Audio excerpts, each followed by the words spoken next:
본문에는 이 두 가지 사건이 기록이 되고 있어요. 25절 이하에는 한 율법사가 예수를 시험하는 장면, 율법사 줄거 놓으시고요. 율법 교사입니다. 율법사라 그 말은 율법 가르치는 선생이다. 그 당시에 유대교 안에는 여러 종류의 종교 지도자들이 있었는데 여기 나오는 이 사람은 율법을 가르치는 선생이다. 이렇게 보면 돼요. 율법에 대해서 얼마나 많이 알겠어요. 율법을 가르치는 사람이니까 본인이 모르고서야 어떻게 가르치겠습니까? 그러니까 율법에 대해서 박식하고 또 다른 사람들에게 율법을 가르치는, 오늘날로 말하면 말씀을 설교하는 자예요. 이 사람이 예수님께 와서 시험하면서 물어요. 내가 무엇을 해야 영생을 얻겠습니까? 예수님 말씀하시기를 율법에는 뭐라고 기록이 되어 있느냐? 27절에 가로되 내 마음을 다하며 목숨을 다하며 힘을 다해서 뜻을 다하고 주 너의 하나님을 사랑하고 또한 내 이웃을 뭐와 같이 내 몸과 같이 사랑하라 하였나이다. 28 예수께서 이르시되 내 대답이 옳도다. 거기까지는 맞죠. 율법 교사인데 율법 선생인데 뭘 모르겠어요. 다 알죠. 맞죠. 근데 그 뒤가 중요한 거예요. 예수님 말씀하시기를 이를 행하라. 너 많이 알고 있잖아. 그 말씀에 너 많이 알고 있잖아. 그 내가 지금 말한 그 말이 맞아. 그런데 너는 가서 이대로 행하라. 내가 알고 있는 바를 행하라. 선생님 어떻게 해야 영생을 얻죠? 성경에 뭐라고 기록됐냐? 하나님을 사랑하고 이웃을 사랑하는데 내 마음과 뜻과 성품 다해서 하나님 사랑하고 이웃을 너의 몸과 같이 사랑하라고 그랬습니다. 그러냐? 그건 맞다. 옳다. 그런데 이것을 행하라. 예수님이 그렇게 말씀하셨고요. 그리고 29절에 보면 이 율법사가 자기를 옳게 보이려고 예수께 여짜오되 그러면 내 이웃이 누굽니까? 이 사람이 모르겠어요. 내 이웃이 누굽니까? 예수님이 비유를 들어요. 한 사람이 예루살렘에서 여리고로 내려가다가 내려간단 말이 맞아요. 진짜로 보면 이렇게 예루살렘은 이렇게 도로 위에 세워진 이렇게 산 위에 세워진 동네죠. 그러니까 여리고는 저 사이의 맨 위에 쪽인데 한참 내려가요. 자동차를 타고 내려가도 제가 보니까 한 30도로 경사진 것 같아요. 계속 내려갑니다. 계속 이렇게 내려가는 거예요. 예루살렘에서 여리고로 가다가 강도를 만났어요. 강도를 만났는데 강도가 이 사람에게 있는 거 다 빼앗고 때리고 옷도 다 벗기고 거의 죽게 됐는데 그냥 버린 채로 모든 걸 다 뺏고 거반 죽은 채로 그냥 버려두고 가는 거예요. 근데 마침 거기 누가 지나갔냐? 거룩한 제사장이 지나갑니다. 31절 제사장이 그 길로 내려가다가 그를 뭐하고 보고 피해자 같다. 보기는 봤는데 피해갔다. 32 또 이와 같이 한 레위인도 그곳에 이르러 그를 보고 피하여 갔다. 보기는 봤는데 다 피해갔다. 근데 어떤 사마리아 누군지는 모르지만 그 사마리아인 거기다 줄거 놓으세요. 제사장 레위인 이 사람들은 아주 철저한 유대교 지도자입니다. 근데 사마리아 사람은 유대인들에게 있어서는 이방인이라고 그랬죠. 혈통이 섞였기 때문에 혼혈족이기 때문에 이방인이라고 그랬어요. 그러니까 한 사람이 사마리아 사람이 지나가다가 그를 봤어요. 제사장과 레위인은 그냥 피해 갔거든요. 그런데 이 사마리아 사람은 그를 보고 불쌍히 여겨 그 다음에 34절을 가서 기름과 포도주를 그 상처에 붓고 싸매고 자기 짐승에 태워서 주막으로 데리고 가서 돌보아 주고 35절 이튿날에 데나리온 둘을 내어주며 조막 주인에게 이렇게 말합니다. 이 사람을 잘 돌보아 주시오. 부비가 더 들면 내가 돌아올 때 주겠소. 그래. 예수님이 묻습니다. 이 의롭게 자칭 의롭게 여기는 그 율법사에게 내 생각에는 누가 옳은 것 같으냐. 그러니까 하는 얘기가 아무리 그래도 그걸 모르겠습니까? 그러니까 너희 중에 내 의견은 이 세 사람 중에 누가 강도 만난 사람의 이웃이냐? 37절 그가 말하기를 자비를 베푼 자입니다. 예수님 뭐라 그래요? 가서 너도 이같이 하라. 아는 게 중요한 게 아니라는 거죠. 가르치는 게 중요한 게 아니라는 거죠. 우리가 잘못하면요, 많이 알고 가르치는 사람이 함정에 빠지는 게 뭐냐면 자기는 손 까딱 안 해요. 이게 문제라는 거예요. 아는 게 중요한 게 아니라는 거죠. 알기는 알아요. 율법사가 왜 모르겠어요? 알지요. 그런데 거기 율법사뿐만 아니라 레위인, 그 레위인 얼마나 거룩해요. 율법적으로 볼 때 얼마나 거룩하고 경건합니까? 제사장 얼마나 경건하고 얼마나 거룩합니까? 알기는 안다니까요. 근데 봤는데 이렇게 피해서 갔다 이거예요.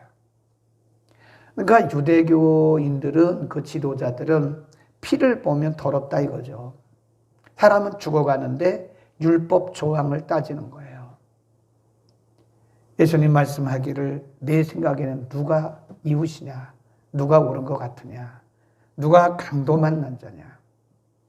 여러분, 우리는 오늘 예수님이 하신 말씀 잘 들어야 됩니다. 가서 너도 이와 같이 하라.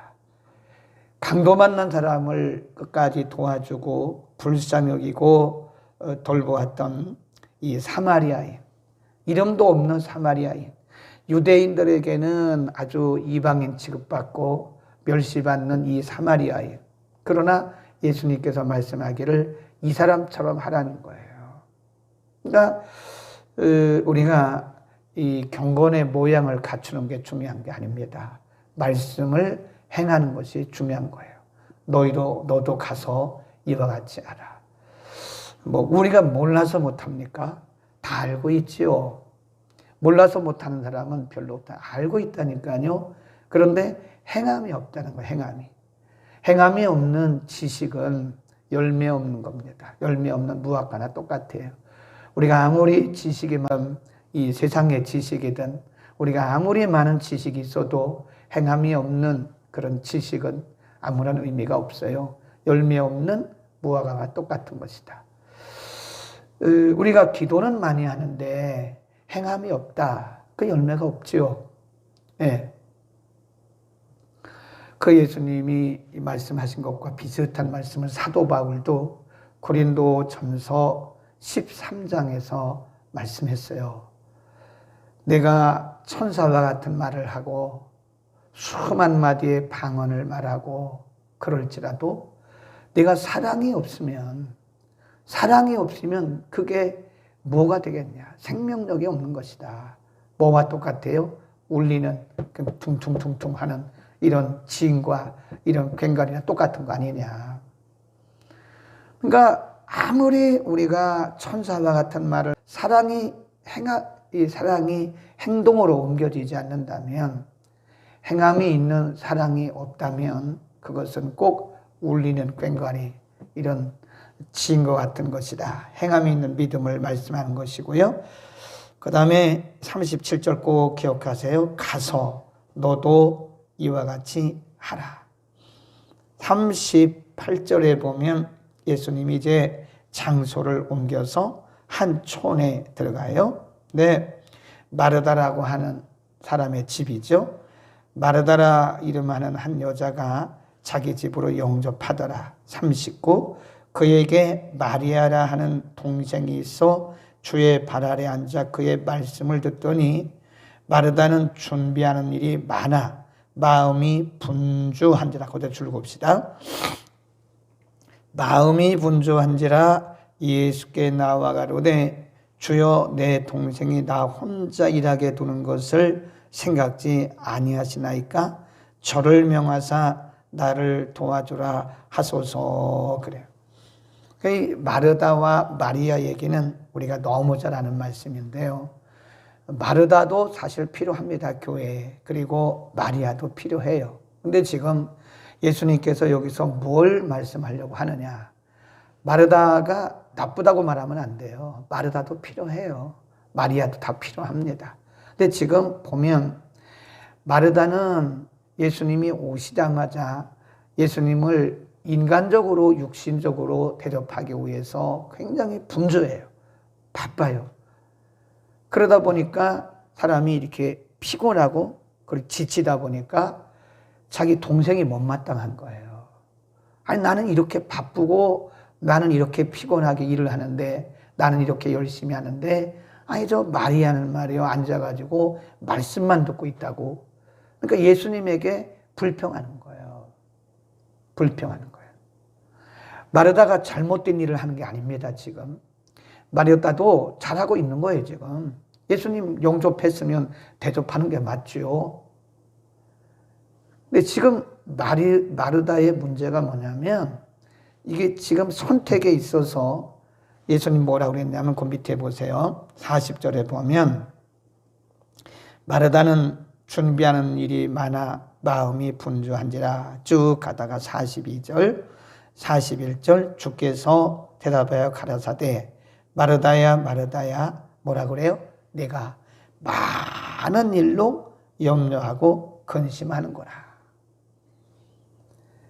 마르다는 지금 많은 일로 염려하고 근심하다 보니까 피곤해 있는 거예요.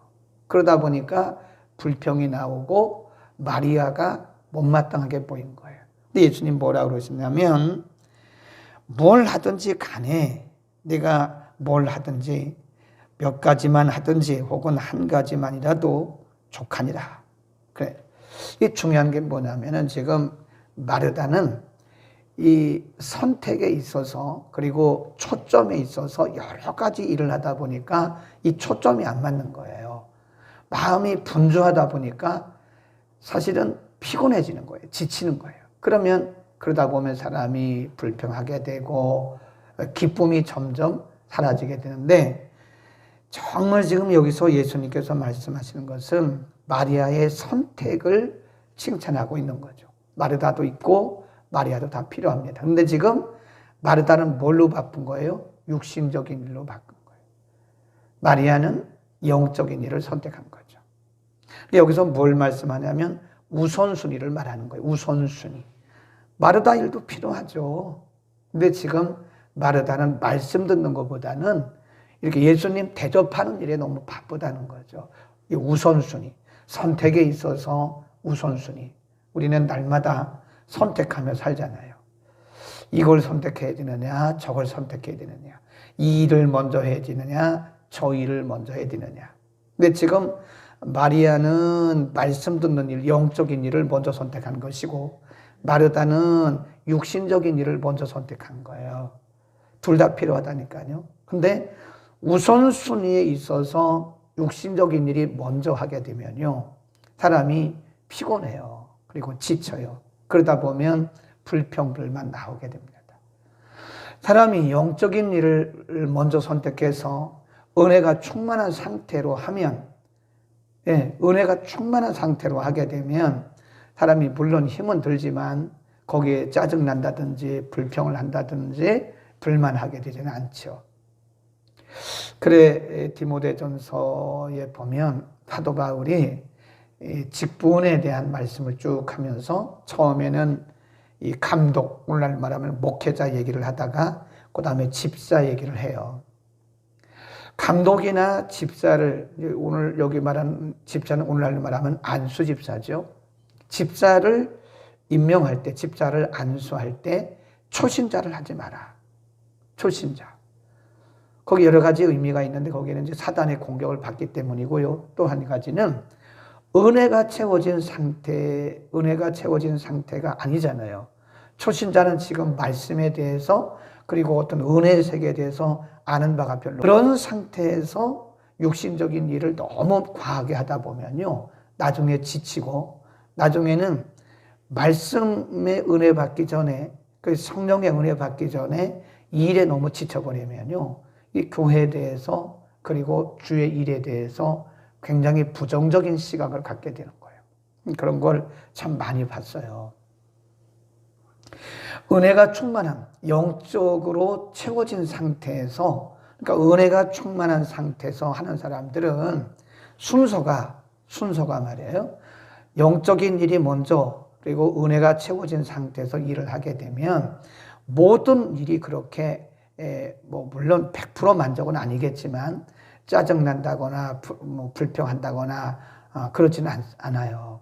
근데 우리 은혜가 채워지지 않은 상태, 이것이 이렇게 바뀌어진 상태에서 하게 되면 나중에 은혜도 못 받고 더욱 힘듭니다. 그래서 부정적인 사람이 되게 쉬워요. 그래서 교회에서 주의 일은 은혜 받는 일이 먼저입니다. 은혜 받고 하세요. 은혜가 충만한 상태에서 이 주의 일을 해야 이 감사도 나오고 또 이게 시야도 넓어지지, 은혜가 충만하지 않은 상태에서 하다 보면 사람이 마르다처럼 분주하기만 하는 거예요. 그 우선순위가 이게 바뀐 상태이기 때문에 이 제대로 되지 않는다. 그러니까 우리가 오늘도 선택을 해야 되잖아요. 이걸 먼저 할 것이냐, 저걸 먼저 할 것이냐. 항상 영적인 일이 먼저야 됩니다. 그래야 마음이 분주하지 않고, 이게 우리가 하는 모든 일들이 순서가 있잖아요. 마음이 분주하다 보면 뒤죽박죽 되는 거예요. 지금 마르다는 뒤죽박죽 된 거예요, 지금. 그러다 보니까 피곤하고 지치니까 예수님에게 원망하는 거죠. 그리고 자기 동생이 아주 미운 거예요, 미운 거. 아니, 나는 이렇게 바빠 죽겠는데 저렇게 말씀만 듣고 있다고. 동생한테 얘기 안 하고 예수님에게 불평하잖아요. 그러니까 어떤 것을 선택할 것이냐 할 때 항상 우리의 첫 번째 우선순위가 영적인 거, 신앙적인 거여야 돼요. 영적이라 그러니까 우리가 뭐 이렇게 굉장히 환상적으로 생각하는데 그게 아니고, 막연하게 생각하지 말고 신앙적인 거, 말씀 중심적인 거, 예배 중심적인 거, 그런 거 얘기하는 거예요. 그러니까 우리가 오늘도 이 일을 먼저 할 것이냐, 저 일을 먼저 할 것이냐, 아무리 바빠도 영적인 일이 먼저예요. 기도하는 일이 먼저고 예배 드리는 일이 먼저예요. 그리고 나서 그 다음 일이 하면 이게 순서가 우리 본인이 알잖아요. 우리 본인이 느껴요. 자신이 느껴요. 순서가 착착착착 진행됩니다. 그러니까 어떤 사람들을 보면은요, 많은 일을 하는 것 같은데 열매가 없어요. 그 왜 그렇죠? 우선순위가 바뀌어서 그런 거예요. 그러니까 어떤 사람들은 굉장히 어려운 일을 쉽게 합니다. 어떤 사람들은 쉬운 일을 어렵게 해요. 그거 희한하더라고요. 그러니까 제가 봐도 저거 굉장히 쉬운 일인데, 간단한 일인데 굉장히 복잡하게 하고 어렵게 하고 제대로도 안 되고 열매도 없어요. 그거 왜 그러냐? 우선순위가 바뀌어서 그래요. 우리가 옷을 입는데요, 이게 단추를 잘못 끼잖아요. 이게 순서가 바뀌잖아요. 이게 단추 순서가 바뀌면 이게 다 흐트러지는 거예요. 우리가 하루를 시작할 때 우선순위가 먼저예요. 우선순위가 뭐예요? 기도하고 예배드리고 하루를 시작하면 하루의 모든 순서들이 착착착착 진행이 되는 거예요. 그런데 우리가 하루를 시작하면서 영적인 일, 이 하나님을 예배하는 일이 먼저가 아니고 다른 일을 먼저 하게 되면 이게 확 뒤집어져요. 그러니까 뒤죽박죽 되는 거예요. 우리 중에 마르다도 다 필요합니다. 마리아도 필요합니다. 여기서 말씀하는 건 뭐라고 그랬어요? 우선순위. 영적인 일을 먼저 하고 하라는 거예요. 영적인 일을 먼저 하고.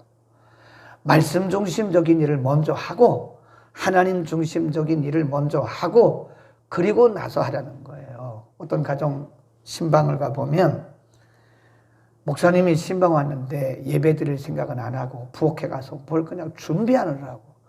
아, 집사님, 내가 뭘 먹으러 왔습니까? 여기 지금 예배 드리러 왔는데, 여기 좀 앉으시라고 예배 드리게. 준비하는 걸 미리 다 해놓으면 되지. 그러잖아요.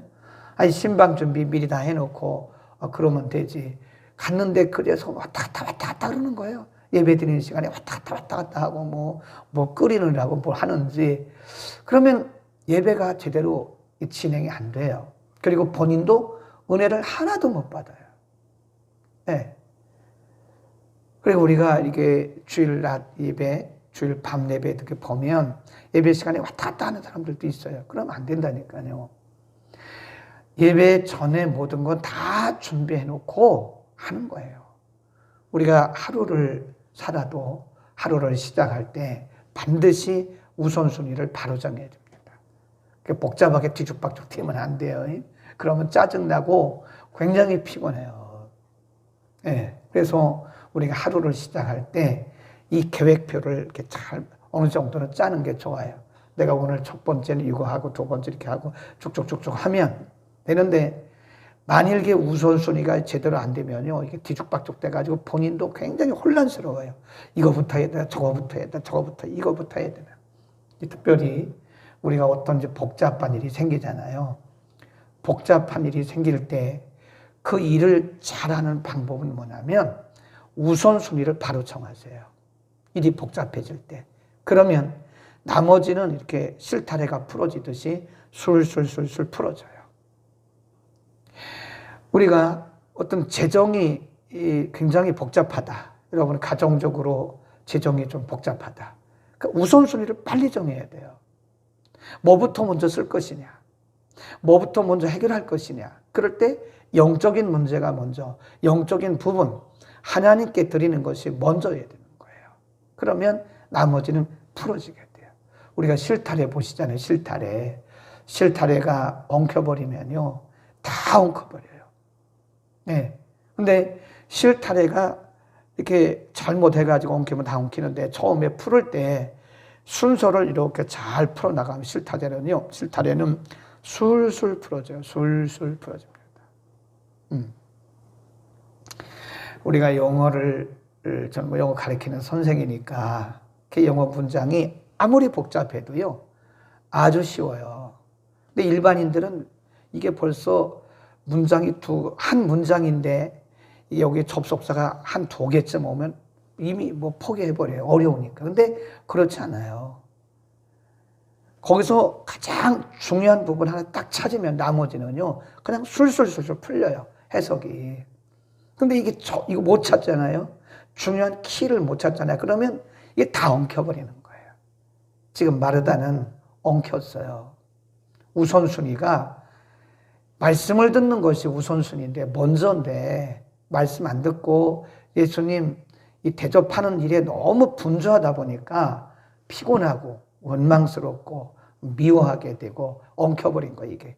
예수님 뭐라 그래요? 한 가지만이라도 족하다 그 말은 뭐냐면 단 한 가지를 하더라도 순서를 바로 정해라 그래요. 우선순위를 바로 정해라. 내 동생은 지금 바른 선택을 한 거야. 마리아가 나중에 분명히 우리가 생각할 때 성경에는 없지만은요, 그 언니 도와서 예수님 섬기는 거 했을 거예요. 마리아가 앉아가지고 계속 말씀만 들었겠어요? 근데 순서를 바로 정했다는 그겁니다. 오른편을 선택했다. 오늘도 우선순위를 잘 정해서 승리하는 하루가 되시기를 축원합니다. 기도하겠습니다. 선교헌금, 십일조헌금, 감사헌금, 정찬조 한수집사님 가정 드렸습니다.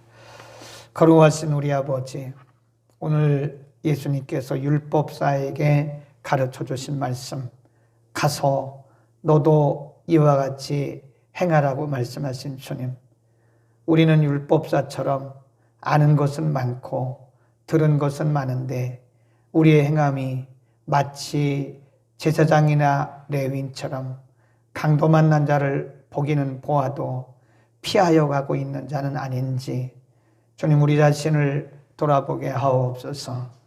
내 이웃을 내 몸과 같이 사랑하라고 말씀하신 주여, 사랑이 없으면 우리의 1만 마디 방언일지라도 천사와 같은 말을 할지라도 아무런 의미 없이 울리는 꽹과리나 징겨 같다고 주님 말씀하셨습니다. 말씀을 행하는 믿음과 용기를 우리에게 허락하여 주옵소서. 알고만 있고 행함이 없는 함정에 빠지지 않도록 우리에게 행하는 믿음의 용기를 더하여 주옵소서. 오늘 마르다와 마리아를 통해서 바른 선택의 중요성을 가르쳐 주신 주님, 우리가 마르다처럼 우선순위가 바로 되지 못해서 우리의 인생이 뒤죽박죽되거나 또 우리의 삶이 하루하루 우리의 삶이 뒤죽박죽되고 열매 없는 피곤한 삶을 살고 있지 않습니까? 오늘 마르다와 마리아를 통해서 바른 선택을 한 마리아를 통해서 우리에게 우선순위를 바로 정할 수 있는 지혜를 허락하여 주옵소서. 언제나 우리의 삶의 우선순위는 하나님이고 말씀이고 예배드리는 것이고 기도하는 것이 되게 하옵소서. 오늘도 하나님께서 주신 소중한 날, 우선순위가 바로 되지 못해서 혼돈스럽고 피곤하고 원망만 하다가 하루를 끝내는 하루가 되지 않고 날마다 거듭나도록 축복하시고 자녀들에게까지 믿음의 복을 허락하여 주옵소서. 예수 그리스도의 이름으로 기도드립니다.